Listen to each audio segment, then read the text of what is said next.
Hi, Ray here on this rather windy day. And in this little video I just wanted to do a quick comparison between the Nisi circular polarizing filter and the Nikon circular polarizing filter. I've had the Nikon circular polarizing filter for quite a few years and it just screws into the end of your lens, while the Nisi circular polarizing filter fits into the actual filter holder and is controlled by a little knurled knob in the filter system. So my main interest is, will I get any color differences for the sake of editing video? So let's take a quick look at those.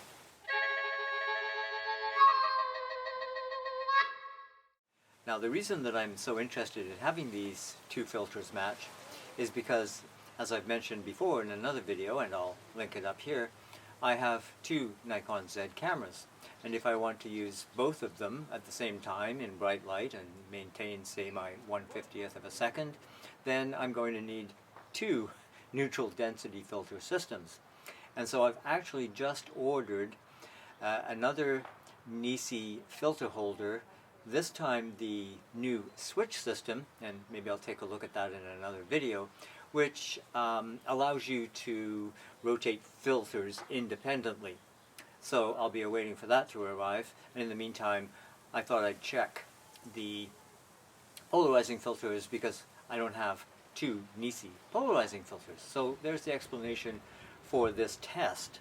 Before we start, I'll tell you that we're recording this on the Nikon Z6 in conjunction with the Nikon 50mm 1.8S, a beautiful lens, and we're shooting through the Nisi system with a 3-stop neutral density filter in place, with the addition of the reverse graduated neutral density filter, just to darken down this very bright area of sky here. So that's what we're using. Late last year I bought the Nisi Advanced Kit system. That comes with 100 by 100 millimeter neutral density filters, a 3-stop, a 6-stop, and a 10-stop. And then it also comes with two 100 by 150 filters, a 3-stop graduated neutral density filter, and a reverse grad neutral density filter. You know, that's the kind of filter that you'd want to use, say, for sunsets or whatever. But the point of this video here, as I said, is to compare the circular polarizers. So let's start without a polarizer, just the Nisi 3-stop ND filter. We're shooting at ISO 100 at f4, 1/50th of a second. Okay, so now we've added the Nisi circular polarizing filter with the Nisi 3-stop neutral density filter, and we're shooting at 1/50th of a second, of course, ISO 100, and at f2. So there we go. Okay, in order to use this Nikon circular polarizing filter with this system, we've had to set up a bit of a contraption. I'm using the Nikon 50mm 1.8S, which has a 62mm filter thread size. So I've got a step ring to attach that to the lens. So we go from 62mm to 77. And then in order to fit the Nisi mount minus its polarizing filter, we've got that 77 to 82mm. So that's how that's all set up, and this is what we're looking at right now. And we're shooting at ISO 100. We're shooting at ISO... this wind! Holy smokes! Whoa! I think my this whole thing's going to take off here. The sunshade.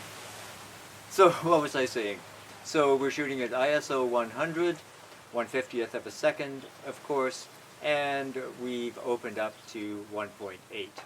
No, I was wrong on that last one. I apologize. I was shooting at ISO 160, but that still seemed a little bit dark, didn't it, compared to the other one? So I've gone to ISO 250. We'll see how that looks. So, what did you think?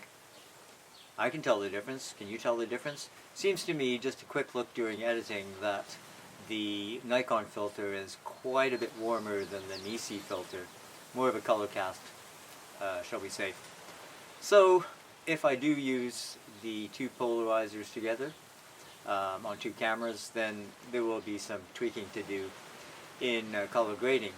If I don't, and I just use the ND filters, not so big of a deal. Although I should note that even between lenses there is a slight difference between these different S lenses, and I own the 14 to 30, the 50mm, and the 85mm 1.8. So anyway, that's that. Well, I hope you found that little comparison useful. If you did like it, give this video a thumbs up, and if you haven't already subscribed to my channel, please do so and hit that little notification bell so that you'll be apprised of my upcoming videos. Now, I haven't been around for a little while, and I do apologize, but I've been incredibly busy. I'm editing a book on my vintage Vancouver photographs, and I've also been preparing for an upcoming show. Now, given the circumstances, this is going to be a virtual show this year, but I'm still very excited to have been accepted into this juried show, and so I've been very busy preparing for that. But I do hope to bring you some more and interesting content soon. Cheers, and take care of yourself.